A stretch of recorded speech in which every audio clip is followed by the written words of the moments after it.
안녕하세요. 가족관계 등록 전문 법무사 김민경입니다. 오늘은 가족관계 등록부가 없는 사람의 생년월일 정정건입니다. 가족관계 등록부가 없는데 어떻게 나이를 정정할까? 이상하게 들리시겠지만 사례를 보시면 이해하실 수 있습니다. 사례. 김갑동 씨는 자신의 가족관계 등록부가 없이 사망한 형의 등록부로 살고 있습니다. 그러니 자신의 호적은 없지만 그렇다고 없다고 말하기도 애매합니다.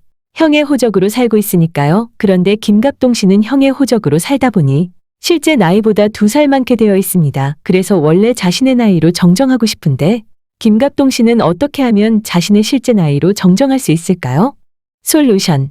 대한민국 국민은 누구나 신분사항에 관한 공적 기록인 가족관계 등록부가 있습니다.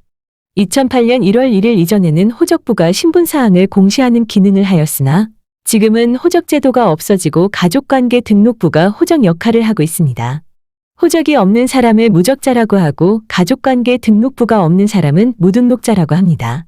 대한민국 국민은 누구나 1인 1 등록부를 가져야 하는데 등록부가 없는 사람이 있습니다. 그 이유는 여러 가지가 있는데 오늘은 그 중에서 타인의 호적으로 살아와서 정작 자신의 호적은 없는 김갑동 씨의 사례를 보겠습니다. 그런데 어떻게 타인의 호적으로 살 수 있었을까요? 과거 영아 사망률이 높았던 시절에 자녀가 사망할 경우 부모님이 사망신고를 하지 않고 있던 중에 동생이 출생했는데 동생의 출생신고를 하지 않아 동생이 형의 호적으로 살게 되는 경우가 있습니다. 또는 어린 자녀를 잃은 가정에서 영아를 입양하면서 입양신고를 하지 않고 이미 사망한 친자식의 이름으로 키우는 경우도 있습니다. 그러면 사망신고되지 않은 다른 사람의 호적으로 자신의 출생신고를 대신하게 되니 자연히 실제보다 호적상 나이가 많게 됩니다. 집에서 농사를 짓거나 살림만 하던 시절과 달리 지금은 대부분 직장에 나가서 일을 하기 때문에 나이에 따라 정년이 달라지게 되어 나이를 정정할 필요가 있게 되었습니다. 그래서 언니나 형의 생년월일이 아닌 자신의 본래 나이로 정정하고자 하시는 분들이 계십니다. 생년월일을 원래 자신의 출생년월일로 수정하면 직장에서 정년이 연장될 수 있는데 이 경우 생년월일 정정이 가능할까요? 어차피 형의 부모와 자신의 부모님이 같고 당사자의 성별도 똑같으니 연령만 정정하면 간단할 것 같습니다. 그러나 법원은 이러한 정정을 허가하지 않습니다. 간단히 정정할 수 있는데 왜 법원은 허가하지 않을까요? 그 이유는 정정은 먼저 기록이 있은 후에 그 기록에 잘못된 부분이 있을 경우 정정하는 것인데 동생에게는 먼저 그 기록이 없기 때문입니다. 동생의 출생 사실은 가족관계 등록부에 기록할 사항이지 정정할 사항이 아니므로 이를 정정하는 방식으로 기록하는 것은 법의 취지에 어긋나서 허용될 수 없다고 합니다. 즉 기록과 정정은 다른 것이기 때문에 정정의 방식으로 기록을 할 수 없다는 것입니다.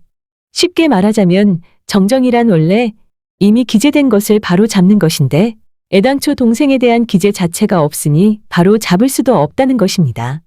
그러면 김갑동 씨는 어떻게 바로 잡아야 할까요? 먼저 형의 사망신고를 하여 형을 가족관계 등록부에서 제적시킨 후 동생의 출생신고를 하여 새로이 가족관계 등록부를 작성해야 합니다. 그러면 이미 성년이 되어 혼인도 하고 자녀도 있는데 이제 와서 출생신고를 하면 종전에 작성된 가족관계 등록부가 폐쇄되니 그러면 그 기록들이 다 사라지는 게 아닐까 하는 걱정이 됩니다. 그러나 염려 마세요. 가족관계 등록부 정정 절차를 통하여 종전의 기록이 그대로 유지되어 신분관계에 변화는 없습니다. 정리하면 자신의 출생신고가 없이 타인의 호적으로 살아온 경우 그 타인의 호적에서 생년월일만 본래 자신의 것으로 정정할 수 없고 정식으로 자신의 출생신고를 해서 가족관계 등록부를 만드는 방식으로 생년월일을 바로 잡아야 합니다. 가족관계 등록부 정정과 관련하여 궁금한 점이 있으시면 댓글보다는 전화 주시면 정성껏 상담해 드리겠습니다. 시청해 주셔서 감사합니다. 오늘도 행복한 날 되세요.